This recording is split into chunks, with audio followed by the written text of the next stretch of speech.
Cut again. Man, this guy we got today been in the game over 30 years. Done been a realtor, done flipped houses, you name it, he done it. None other than Julian Dozer from J. Dozer Realty. Y'all show some love. Show some love. So, Julian, say what's up to the people, man. Hey, everybody. It's good to be here. I appreciate Chris for having me on. It is a pleasure, and we'll get into my background a little more in depth, but realtor is just a piece of what I do. Okay. So, let's get off into the background. First of all, where you from? Really from El Paso, Texas. Okay, from El Paso. Yep. What is some of your background? What's some of the stuff that you did before jumping into realty? Yeah, so originally I owned and operated a staffing agency in the Dallas area. So we owned offices in Dallas, Austin, and San Antonio, and that was probably my introduction into the entrepreneur game. Okay. Yeah, so this was back actually September 11th, which was yesterday. That was kind of that's where I kind of jumped out of the business. So a lot of people are talking about Corona, all the challenges that took place, but it really, if you kind of look back, that's when originally that was my pandemic moment. So I forget exactly the year, but I was cutting in Denton, and we met.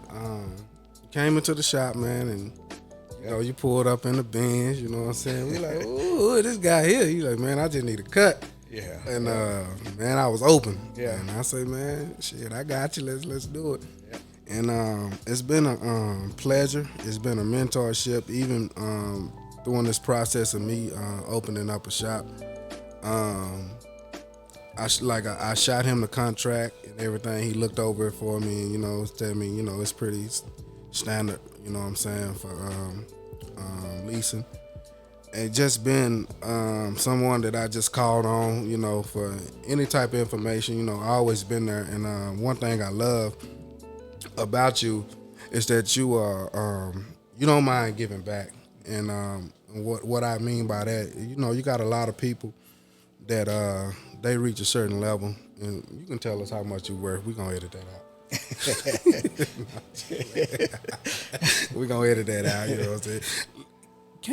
Can you be my landlord? Can you buy this building? I probably can get close to it. Okay, well that's all we need to know. In fact, I might know the person who owns this building too. Hey, so say less, you know what I'm saying? And so with that being said, all the speculations, everybody that worked at AP's Barber Shopping wondered how much he worth. He can buy this building.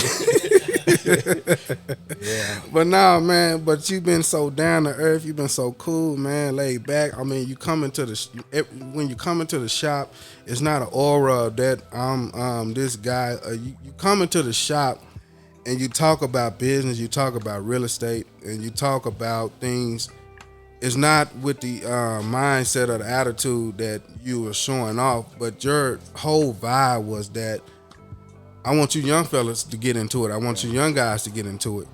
And what was special to me is that when I sent people like Rashad to you, Roger, I sent them to you, you took them guys, you took them under your wing, and you really just poured into him. You know what I'm saying? Rashad was telling me that he was frustrated with a contract because he didn't understand it.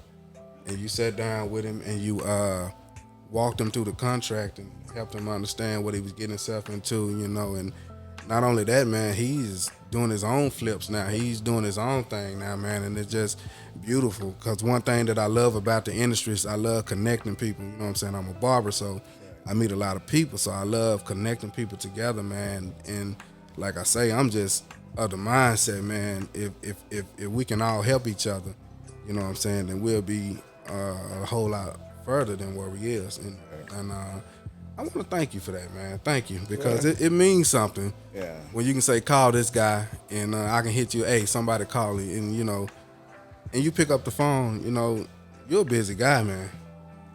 You're a busy guy. You're a busy guy. And you just to take that time for other young black men that's trying to do some things and take care of their families, man, and for you to see a bigger picture and an overall goal, you know what I'm saying? You're not a selfish guy, man. So what I want to ask you, like, that spirit, that attitude, where did that come from? Of reaching a level but not letting that level reach you. Yeah. Yeah. So before we go further, man, I have to shout out to you, because I got to let you know, like, I've watched your growth through the years, and I've watched you, man, and it's honestly, that's where I get my gratification, is watching your other young brothers grow, sisters as well. It's always good to see. It's good to see you all, grow into what your true self is all about. So it's good. It's been good to watch your journey, man. So congratulations to you. Thank you. Yeah, it's good. So honestly, I mean, the answer to your question is always staying in touch with my background, where I grew up from. I came from very humble beginnings. So always knowing, like, staying in touch with where I came from. I grew up in El Paso, Texas. I predominantly 95% Hispanic, community. I mean, it was myself and a couple of my friends, the only blacks in the community. So you always kind of had to stick with each other, and it always kind of, I mean, growing up in the church, that was probably my closest contact to my blackness. So that never left me. I mean, I always had to fight for my space in this world. Okay. And so growing up, what was kind of like? Oh, I ain't mean to cut you off. Yeah. So growing up, like, what was some of the challenges that you had? Well, I didn't know my identity. Okay. That was the biggest thing, because, like I say, growing up in a predominantly Hispanic community, the only ties to my blackness was church. Okay. Yeah, so always trying to figure out, like, where I fit in this world was always the struggle. Okay. Yeah. Coming from El Paso, and I believe El Paso is pretty small, right? Mid-size. Mid-size. Yeah, it's definitely not Dallas, but it's not. Okay. It's not a little small town either. Okay, and you also military, right? Right. So, what type of exposure? Like, what did you have to do to transform your mind from that setting? Yeah, so there was several aspects. Number one, like when I went into the military, you kind of thrown into this pool where a lot of people, they know their identity, they're secure with their identity and everything, and so you kind of, I had never been exposed, like, white people. That was something new to me. Even being around a lot of black people, that was new to me. Okay. My comfort zone was being around Hispanics, but what I found out was, and I didn't realize until later in life, I had to adjust who I was to try to fit into their box. Yeah, so it was, it was just trying to figure out, like, where I fit into this big puzzle, trying to find out where my piece was. Okay. Yeah. And I want to touch on something else too. This just because I'm your barber. Well, you was adopted, right? Yeah. Oh yeah. Yeah. I was adopted, so I found out that the backdrop on that one. I was 28 years old when I found out. So I was blessed. I don't say anything less than that. I was blessed because my story could have been, it could have been totally different. But I was fortunate enough to have some wonderful parents. I did not, I didn't find out until I was 28, and it was a certain situation where I had been questioning. I kind of knew all along, I knew something wasn't right, and I think my mother, the situation, my mother was on her deathbed, and it finally everything kind of came out. So you lost your mother at a young age? Around the same time, yeah. Okay. So, wow. Do you think that was contributed to something like the identity? I'm sure, yeah, because there was always a disconnect. Like growing up as a kid, I didn't have baby pictures and stuff like that, so I'm asking questions. Like, you're asking questions all along, but you're not mature enough to understand the answers that you're being given. I wasn't mature enough to question the answers that I was given all along. So, I kind of left well enough along until I got older. And, that unfortunately, that was, I was 28 years old when I started really pressing the issue. And, that's kind of, that was my rebirth. Okay. Yeah. Was there a side of you that wasn't like, you got a biological side, right? And you was like, man, like, was there ever a question like, I'm not like? Yeah. So my entire,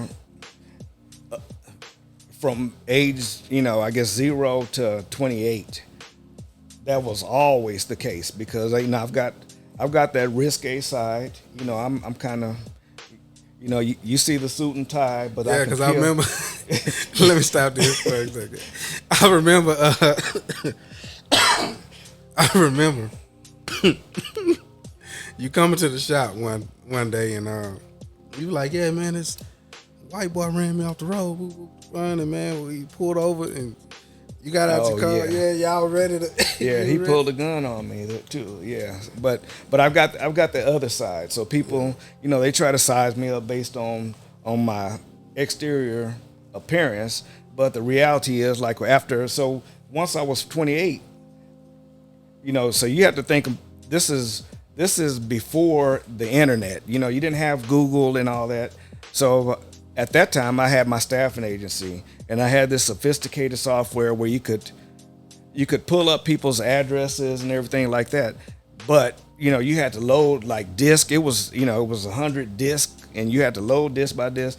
Anyway, I was able to track my biological mother down within just within a couple of weeks. So my biological mother and I have been reunited since then, since I was like 28 years old. Wow. The missing piece was my father, and so I'm probably the ultimate skeptic. It's like St. Louis. You got to show me. So. My sister from on my mother's side bought me one of Ancestry.com. She bought me one of those whatever ancestry match, and I was able to find my birth father through that process.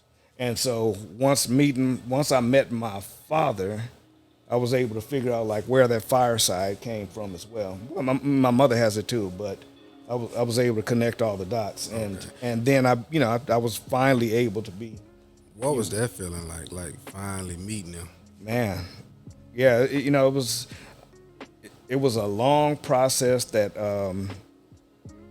I think I probably downplayed it for years, saying it wasn't that important, but it was because I didn't know who I was. One of my pops was locked up for a while, and I really, for me, when he got out the pen, I really,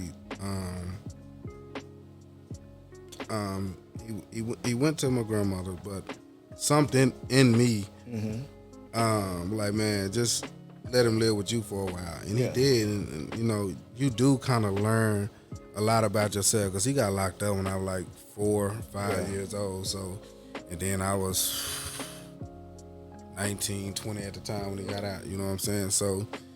It's a lot that you do learn about yourself when you kind of connect with your father and connect with like that bloodline. You know what I'm saying? So what did you gain from it? Well, I'm like I'm finally. So I met my birth father. It's been maybe 3 or 4 years now, so it hadn't been that long. But now I feel comfortable with myself. Okay. You know, whatever my responses are to certain situations, I understand why. Because, you know, whether people want to admit it or not, the reality is a lot of your habits and everything are tied genetic. There's genetic ties. Yeah. So, you know, when I met my mother, there were certain habits, certain characteristics, or ways that I acted that were connected. I mean, there was no and ifs or buts about it. They were directly connected to her. When I met my father, I understood, you know, why I respond to certain situations the way that I do. And, you know, there's certain things that were directly connected to him. So now, finally, you know, it's over 50 years, and I finally feel whole. Okay. Was there like the question why? Always. Yeah. I mean, that conversation. you have to. I think it's natural. You know, that's a natural response. The reality is, like, you know, you want to know why is it that I wasn't good enough. You know, the reality is that, you know, my mother was 15. My father was like 5 years older than her. What I found out, you know, by not responding, I was angry at first when I first found out, because you want to know, like, why didn't you keep me? You know, what I found out was, you know, it really was not my mother's choice.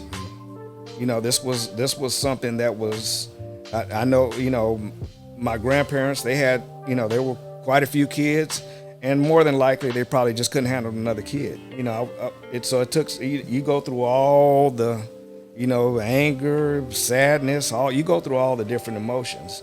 So once you're able to accept that, then it you know, it is what it is. My mother, it just wasn't her option. You know, she was 15 years old. My father didn't know. He had reached out to my mother. He wanted to marry my mother, but my aunt at that time hung up, and it wasn't, you know, the dynamics were not the same. You couldn't just email somebody, and you couldn't do all of that stuff. So the reality was, you know, he had reached out, he called, my aunt answered the phone. She told my father that my mother didn't want to talk to him anymore, and that was it. Yeah. So I found out, you know, my grandmother on my father's side, she wanted me, but it was just a different environment at that time. Wow. Yeah. Yep.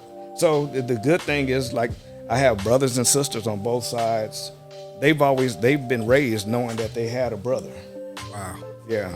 Yeah. So when you connected with them, they're like, oh, okay. Yeah, we kind of, I mean, I don't feel like, you know, there's this gap. I mean, almost, you know, one side almost 50-year gap, other side almost 30 years, but I don't feel like we've never been connected. Yeah, and I just think,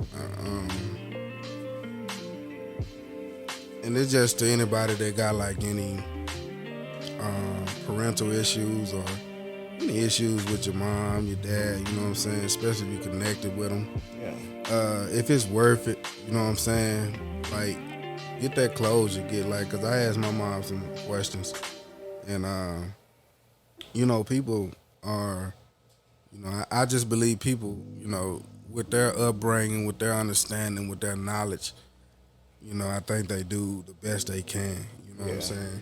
And the things that she shared with me, I probably wouldn't have had my kids in that situation either. Right. You know what I'm saying? So it's definitely, you know, get that closure, you know. Yeah. Because we a lot of us dealing with, you know, parental issues, you know what I'm saying, mama issues, daddy issues, you know what I'm saying, and we wondering why things affect us in certain areas. And this one of them things about really starting to understand yourself, you know what I'm saying, and get to know yourself a little better when you start having those real conversations, because you're not a child anymore, a lot of us, you know what I'm saying, we're grown. So we can go to them and like, hey, what's happening? You know what I'm saying? Yeah, I think it's important, you know, like since I found out, like I grew up watching Jerry Springer and all that stuff like that, and I'm, you know, you are not the dad and all that, you know, that, I mean, so I thought that was foreign. I thought that was like, you know, I definitely grew up feeling like, man, that would never be my story. And little did I know, yeah, it really was. But what I found out was, the like when kids are adopted or have some, a past, it's much better for parents to be upfront and honest with the situation. Most people that I know that I've met along this journey that grew up knowing that they were adopted, they had no desire. They didn't really have a desire. I mean, maybe they wanted to close a certain chapter in their life, but they really didn't have this desire to hunt their parents down. They were comfortable with the environment that they grew up with. So, I just say, as a kid, as a parent now, looking back in retrospect, there's certain secrets we keep from our kids, and we think that we're protecting them. The reality is, we got to be upfront and honest. We got to, we owe that to them, because they don't get a choice on coming into this world, and they don't get a choice on how they get to live. So, it's our responsibility to make sure that we're upfront and honest with them. Yeah, and I learned that in any relationship, man, honesty is the best policy. It is, yeah. With your wife, with your husband, with your friends, kids, brothers, sisters, man. Just be upfront and honest. Yeah. You'll be surprised what a person that truly love you can accept if you upfront and honest with them. You know what I'm saying? It's that deceit factor that fucks shit up. You don't have to hide nothing. That's the whole thing. And when you're open book, especially with your significant other, man, it's freeing when you're in a relationship and you don't have to hide nothing. Like I don't know. People can question all they want to. My wife can go in my phone anytime. I don't have nothing to hide. So I don't have to cover nothing up. I'm not gonna say that's always been my situation. That hasn't definitely it took me 50 years to get to that point. Shout out for 50 years. Y'all been married 50? Huh? No. I'm saying 50 years old. Boy, no. Ooh, you look good, boy. No. It took me 50 years to learn this. Yeah, it was a lesson that it took. So I'm just telling wherever you are in your state of life, okay, be patient. Be patient, because the reality is you will grow into the person that you want to become. For me, it took me this long. It wasn't quite 50. We've been married longer than that, but how long y'all been married? We've been going. Let me guess. You're gonna get me in trouble. Guess. It's 20 plus. No, actually no. No, so I don't know you. So no, we've actually. I mean, it feels like 20 plus, but we've been married like 7 years now. Wow. Yeah. So I was married, 20 years in my previous marriage. Okay. And I was married before that as well. So I've been married my entire adult life. Yeah. So you're talking. I'm sorry for it late. I should have known that. No, it's all good. This is open. I told y'all, you. Man, y'all look like when y'all just got that vibe. Y'all been together forever. I'm now connected with my soulmate. I can say that. Wow, I'm talking about, man. Yeah, because now I feel like a grown man now. Yeah. I don't have to. There's no facade. I am who I am. She is who she is. We accept each other for where we, for what we are. That's beautiful. And and not only that, it's like I don't have all the other challenges. Before you got kids, you got a whole lot of stuff going on. So when my wife and when we met, our kids were grown out there. It was just the two of us. Yeah. And so I can say minute for minute, I've spent more time with this woman than probably all of my marriages put together. You know what I mean? How old are you? 54.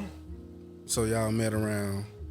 I was in my at the end of my tail end of my 40s. Man, come on, man. Y'all, it's still hope. Yeah. No. Yeah. You ain't found your soulmate yet. It's still hope. No. So I will say. So a lot of people don't know the backdrop of my story. I've been. I work for the IRS. I've been there 27 years. getting ready to retire. I'm just trying to get to 30. I own, I've owned like countless of business. I currently own several businesses, but even at 54, I'm still talking about like what else I can accomplish in life. I know that I haven't even, I don't feel like I've reached a milestone yet. I still feel like I have so much more to do in this life. I'm still, I feel like I got to pour into my kids, into my grandkids, anybody that you send me, anybody else. I mean, I feel that is my mission, my goal in life. And so, I feel like I'm just getting, man, I'm just, for all the young cats out there that feel like 54 is old, I feel like I'm just getting started. Damn. Yeah. Come on, just getting there. Yeah. Just getting there, man. I'm trying to see what did I want to ask you.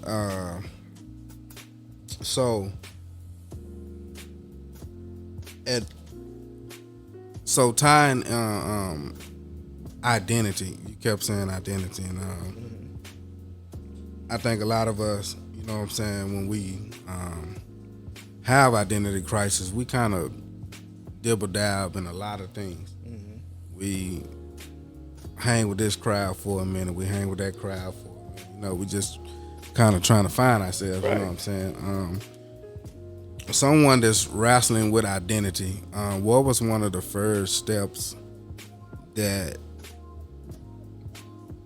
what if you're wrestling with identity, what was one, like, you remember, like, a pivotal moment, like,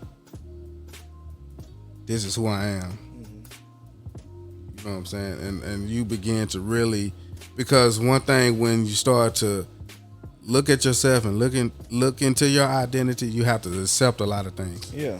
So what moment in your life when you was like, man, shit, I'm cool with who I am? Yeah, I can't, like, I don't know if I can go back and identify like a specific period in my life, but I can tell you, it's like, I think it just comes along with maturity. The reality is you're gonna evolve. Hopefully people are gonna evolve through life. And so, you're gonna find yourself at different places in life, and you're either gonna make a decision that this fits with who I am, or it doesn't. And the other part of it is, like, over time, like at 50, I don't give a shit about what people think. I'm just kind of living, I'm doing me. And that's the reality. I don't really care at this point. I don't feel like I have anything to prove to anybody. I care very little about people's opinion about me.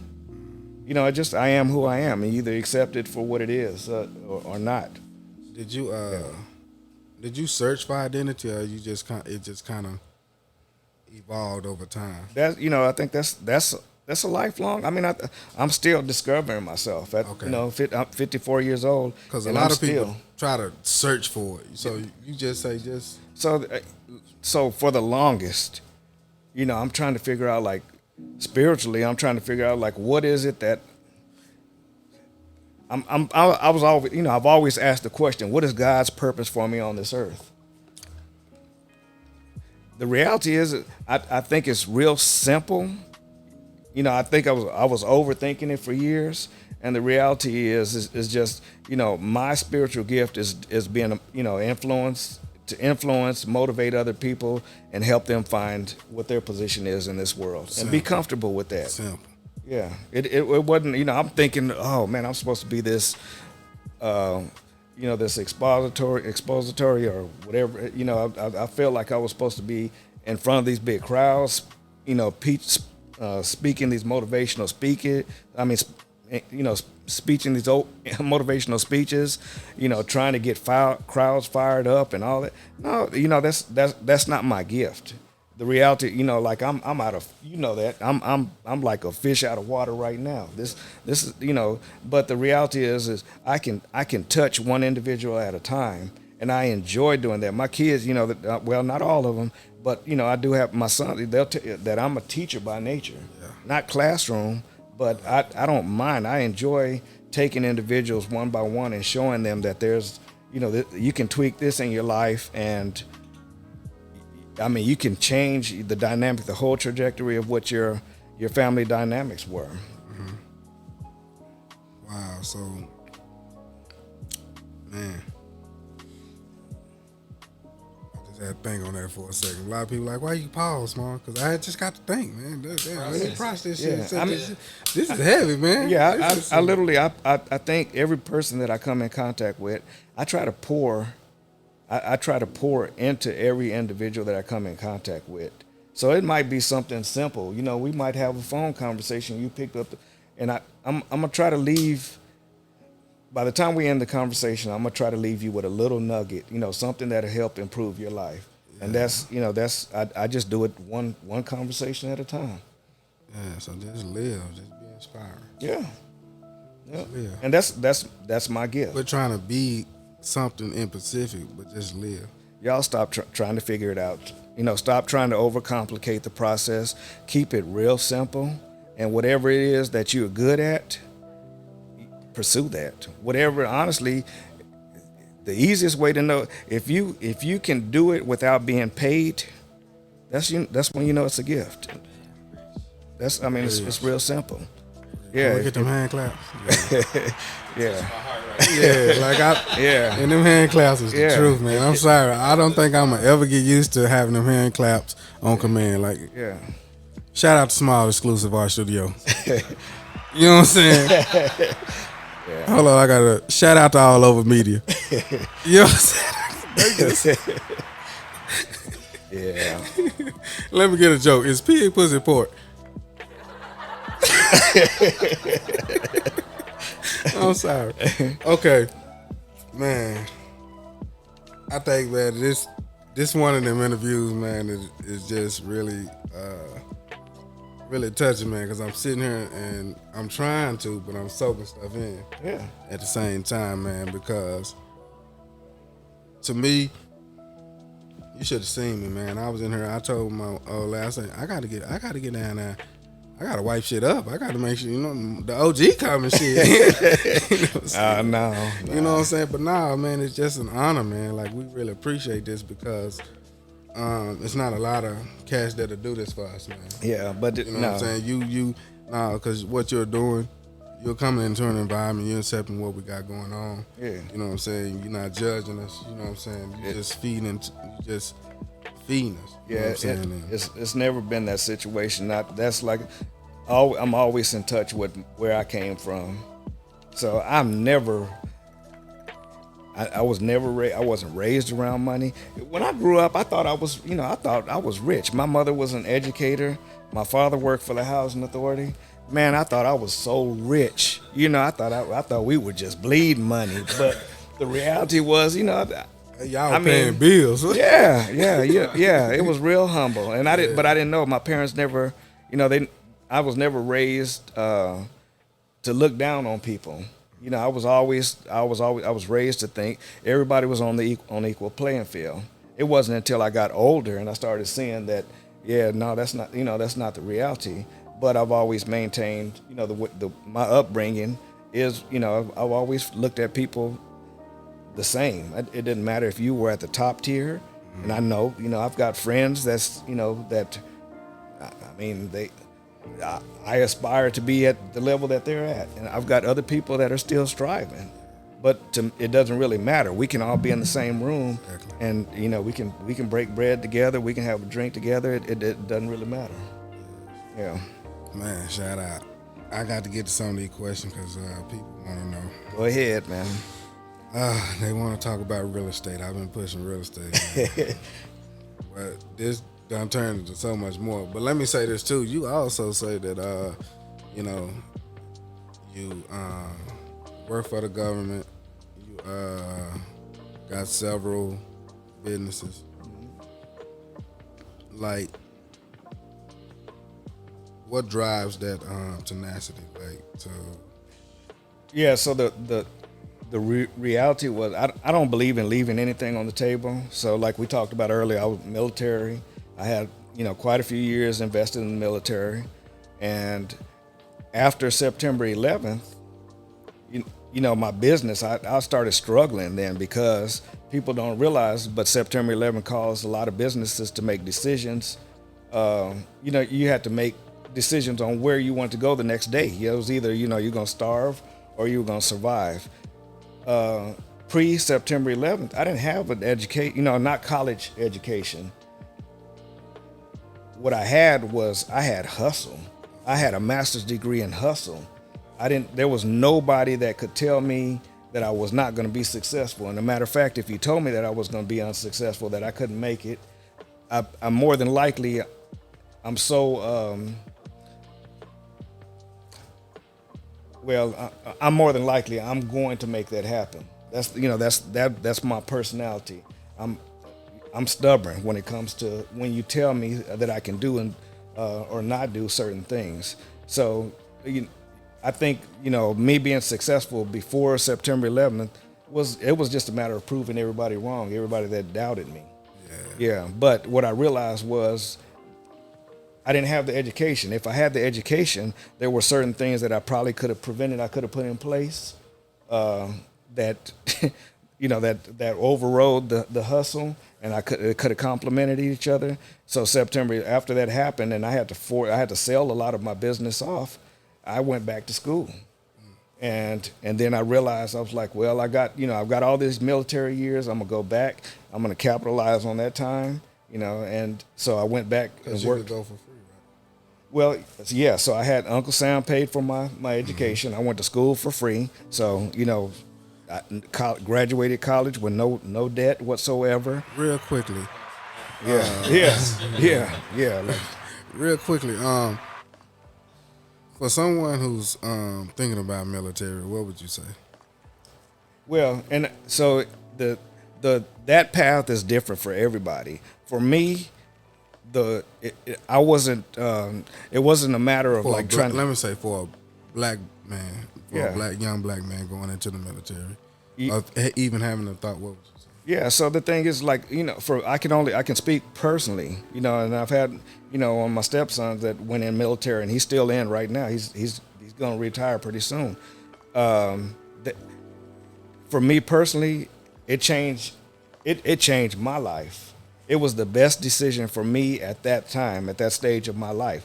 I want to say 18 years old. I had a baby on the way.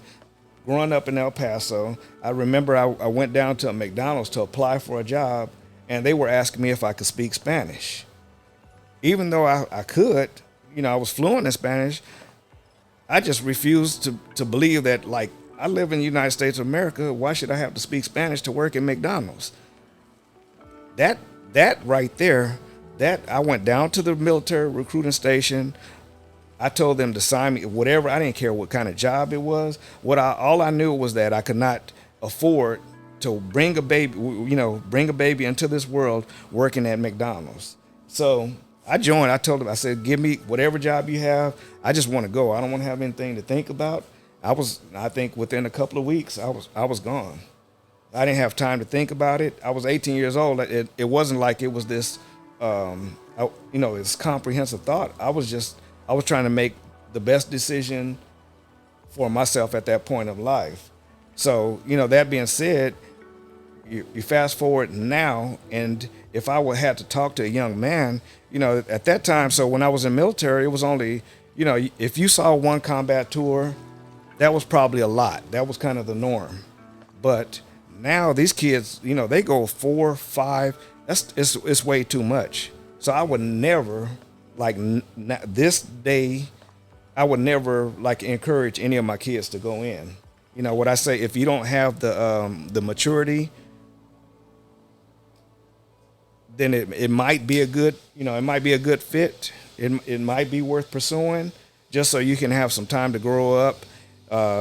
Get some job experience, find a career, it gives you that, it gives you some structure and helps you find yourself, so that you don't have all this idle time in your hands. But otherwise, if you kind of have a general clue of what you want to do in life, I say, either whether it's college, trade school, you got to find something to do. You got to find something else to do to make sure that you're productive in society. Ooh. Man. Okay. Really? Well, that's good. I'm glad. Yeah, man, 'cause I'm glad.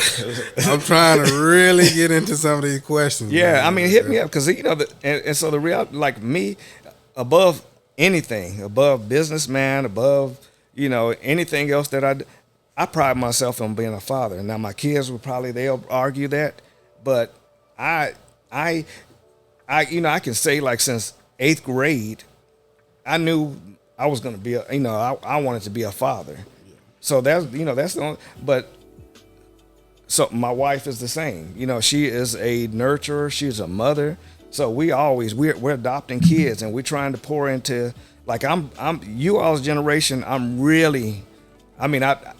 excited about because I see, and that's what I always felt from you. You had that genuine love and connection. Yeah. For the next generation. So anytime anybody asks me anything about that, I know who to send you to because I told you too, man. You got to start the academy because we can run the champion. That's one of them, right? Mm-hmm. And I don't want to shit on nobody. Ain't nobody gonna see it. Don't nobody watch us no way. Yeah, they do. Ain't nobody gonna see it. Don't underestimate yourself, man. We run a champion real estate school. It's several of them out there, but you pay them like your money, and they don't give a fuck. Like they don't care about it. You know what I'm saying? So I'm saying for you, the J Doze, Academy. Yeah. You know what I'm saying? Like you going to school, and then not only is you going to school, but you connected with a real OG in the game, man. That love you. Mm-hmm. You know what I'm saying? Don't get it twisted. They love you. Yeah. You know what I'm saying? And want to see you succeed in the game, man. So, yeah. I think it's a go, man. Well, like I say, I want that academy. You always go back and ask yourself, can I do this without the monetary gain? Of course, we all want to eat. At the end of the day, we want to make a living, but can you do it without it being tied to money?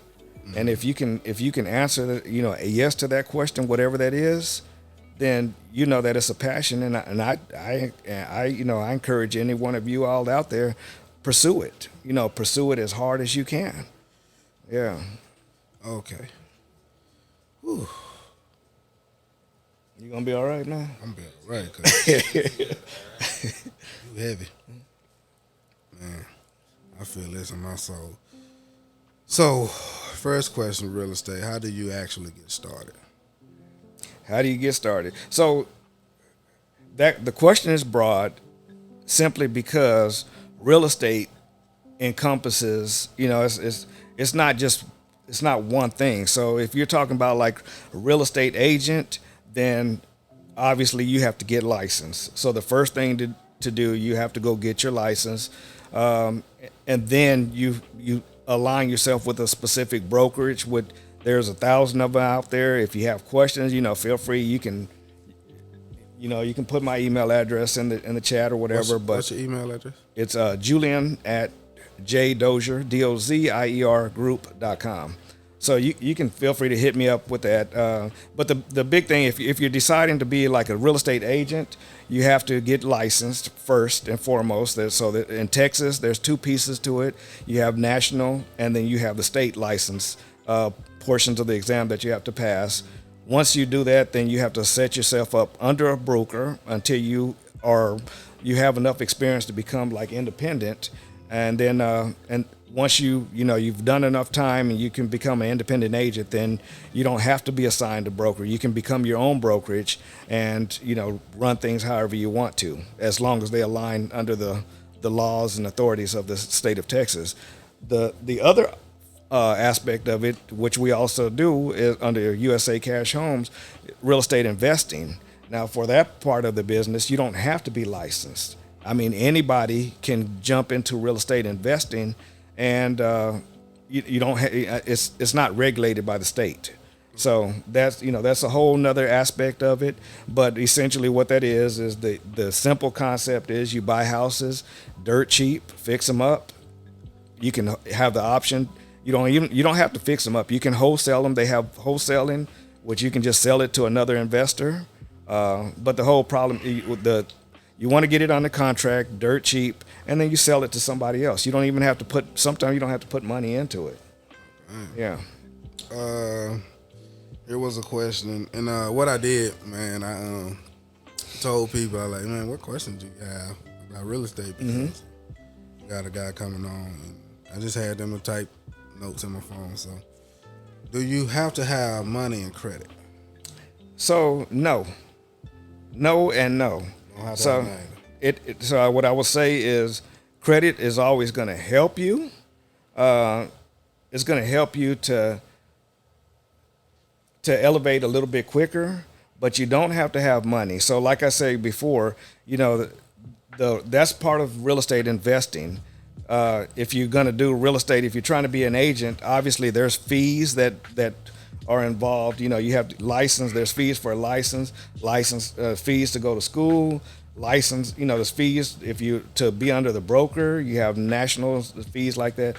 On the investing side, you don't necessarily have to have money. So the whole concept is if you run into somebody that's willing to sell their house dirt cheap, and it's a gamut of different situations that would create that scenario. You put the house under contract and you turn around and sell it to another investor that has the money. So you don't necessarily have to have money, and you can walk away with. I mean, it's a nice. What do that mean? It's a nice living. What's that? Okay. Oh, okay. Y'all have to do that. So if a person has been passed down real estate,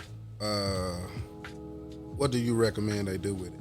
Yeah, so, and it's funny, right before on my way up here, I had that conversation with a friend of mine.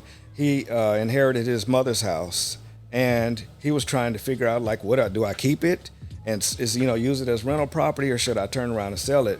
And the reality is, what I explained to him is, real estate is it shouldn't be personal.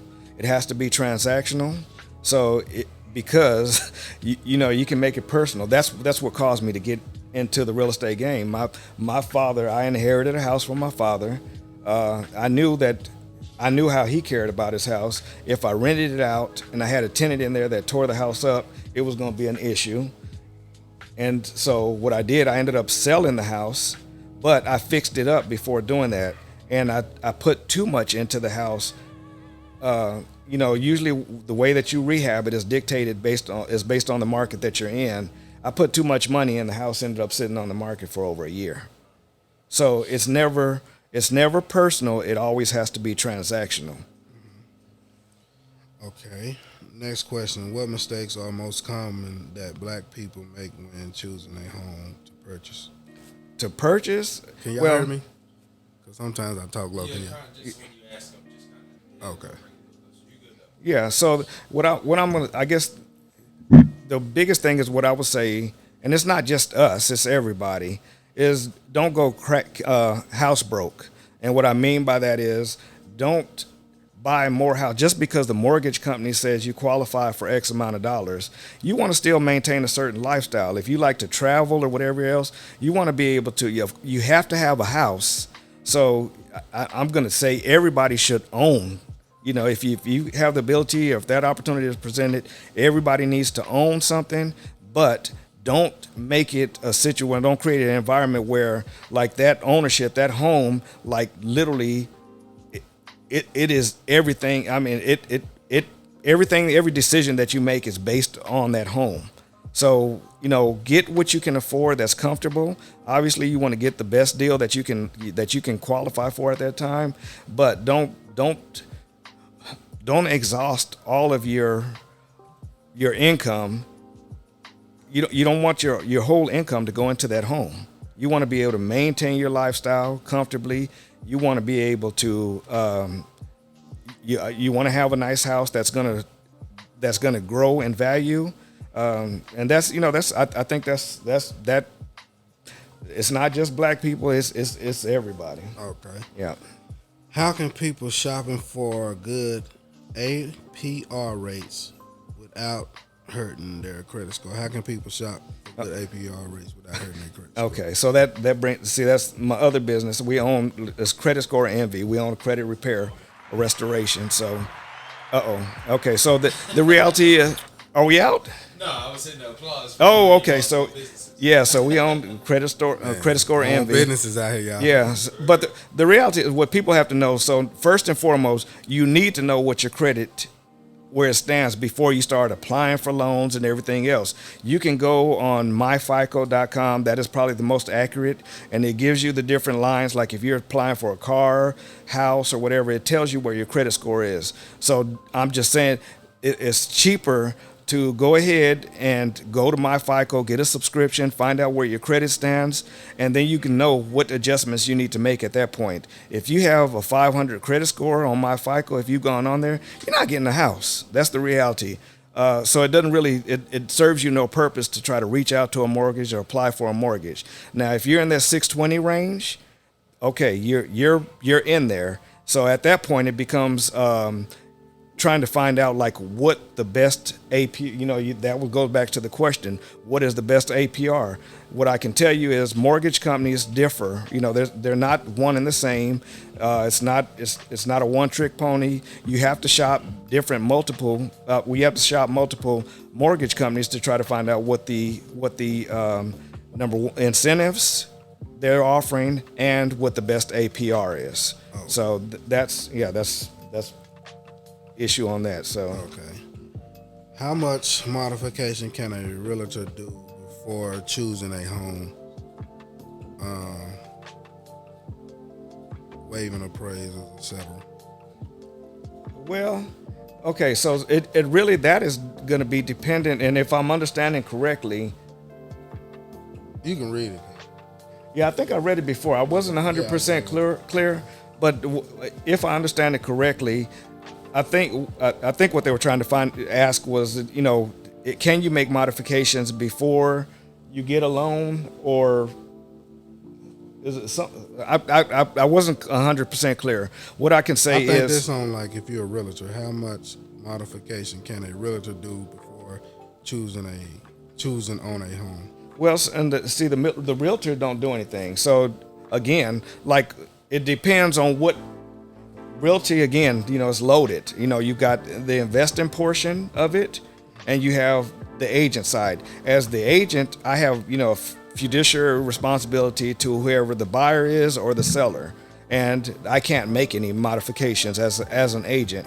Now, if you're talking as on the investor aspect, I can go in, I can make as many modifications as I can afford.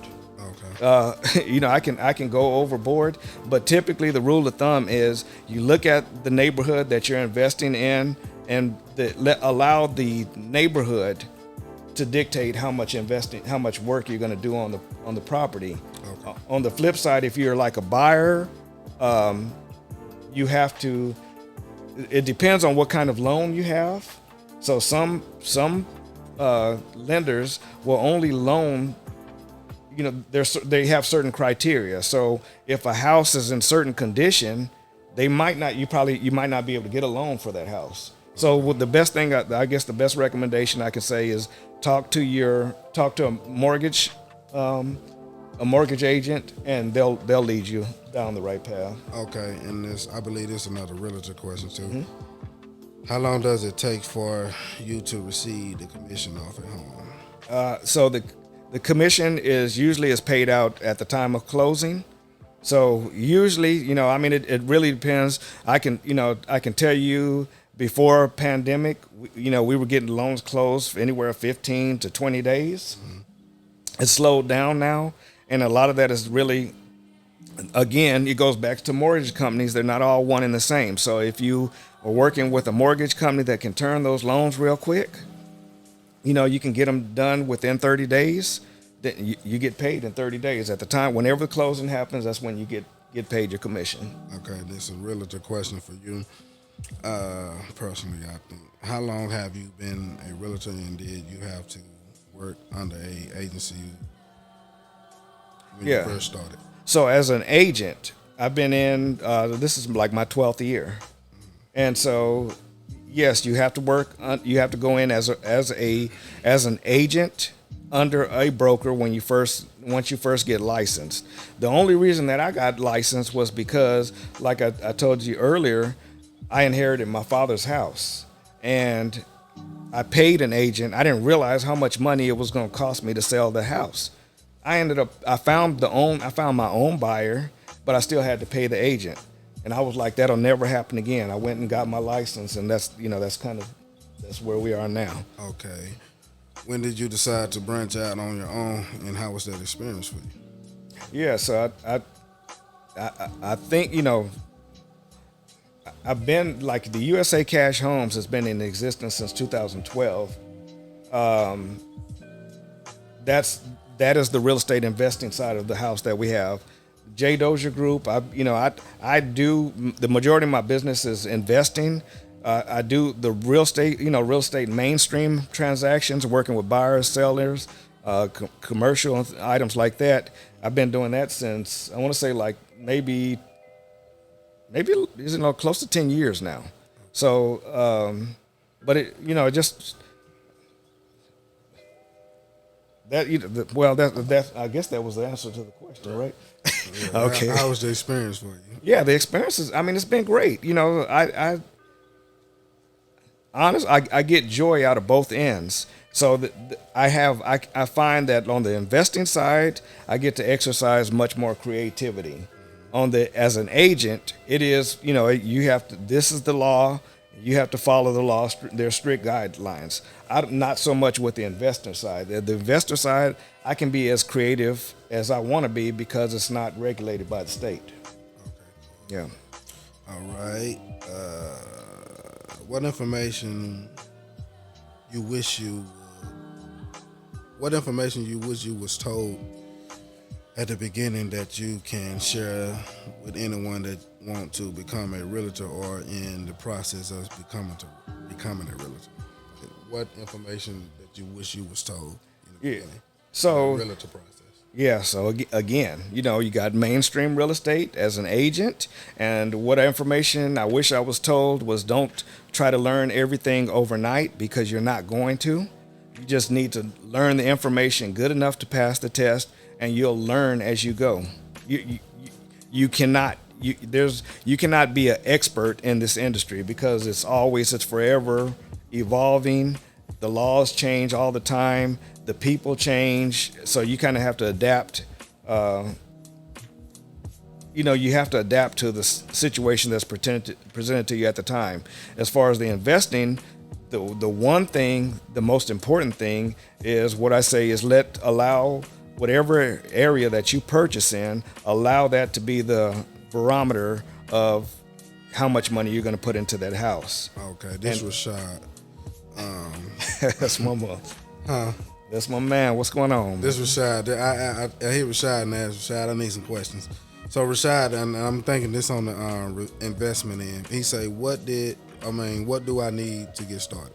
Okay, so the biggest thing, so Rashad is, he's an investor, and his situation, I hope he doesn't mind me sharing, but his situation was, he was just timid about getting out there. And so for him, what I say is, it's like, if you sit on the edge of the pool, you're never gonna learn how to swim.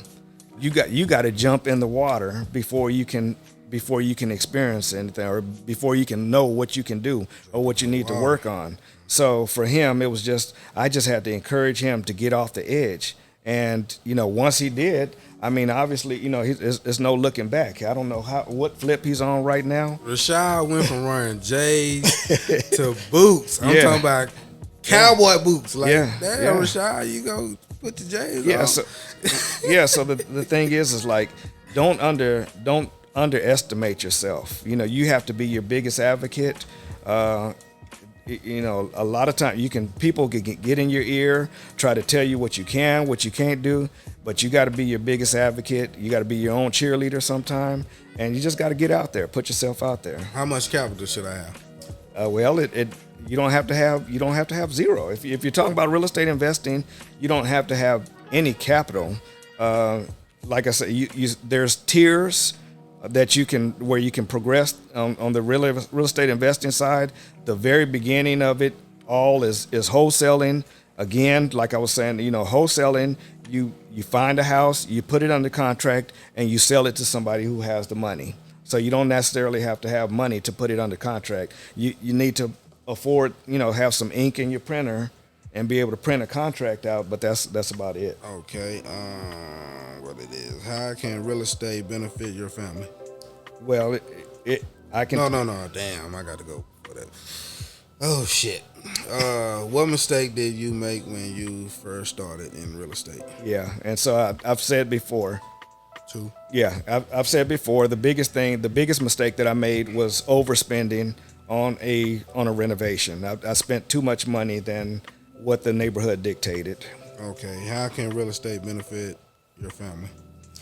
Well, it can benefit because there's no limitation. You don't have a cap, and I'm talking about real estate investing, but you don't really have a cap on how much money you can make. Not only that, just there's a freedom that you can't experience, going to punch a clock, a 9 to 5 clock. So, if you want freedom for your family, if you want to try to change your family's income structure, I mean, any wealthy person that you talk to, I guarantee you they have their hands in the real estate game.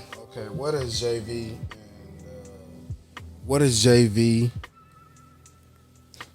And what is the benefits to starting a hat with? Okay, so I know we're getting ready to wrap up real quick. JV simply is joint venture, and all that means is that you're partnering. Maybe you don't have the money, and you know somebody, or there's somebody out there that does have the money. You're partnering with them. So you go out, you acquire the contract. You have somebody on the other end that has the money, and you guys are kind of working together. Maybe they have the money. You can go in and do some of the work. So it's just a partnership. It's a real estate terminology for a partnership. All right, cool. Man, we ain't gonna get a chance to get to all the questions. We might have to do a little part 2 or something one of these days. But man, Jay Dozer, realtor. AllOva Media, Smallz exclusive art studio, smallzexclusive.com, AllOva Media. How can we reach you? Well, you can reach me on. You can find internet. I'm on Facebook, J Dozier Group, Dozier, USA Cash Homes. We got Credit Score Envy. We got. I mean, there's other businesses, but anyway, hit me up on J Dozier Group. And we're gonna drop all this in the there you go. That's it, man. And this is Smallz signing out. We with J Dozer behind the cut. You know what I'm saying? Creative, unique talent. I hope everybody enjoyed it. And we out. They tell me life can wait.